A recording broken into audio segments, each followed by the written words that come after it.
Asante. Sisi kama wachezaji kwa upande wetu tumejiandaa vizuri kwa mchezo wetu wa kesho, na kama mwalimu alivyosema, lengo letu ya haya mashindano ni kuweza kufika fainali na kuweza kuchukua ubingwa wa Mapinduzi. Kwa hiyo sisi kama wachezaji tupo tayari kwa mchezo wetu wa kesho, tupo tayari kupambana ili kuweza kupata matokeo ya ushindi. Swali, karibu. Sawa. Nakutana na Azam FC. Kwa mara nyingi mchezo nao unakuwa ni ngumu kule kwa kitu gani ambacho mnahamasishana wachezaji kuhakikisha kwamba mnakuja makosa kufanya vizuri?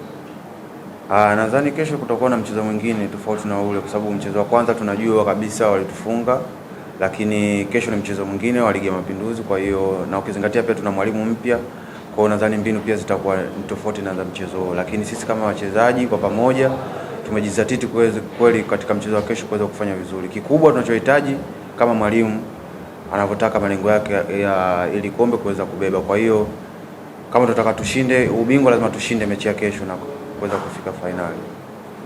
Kuna swali jingine?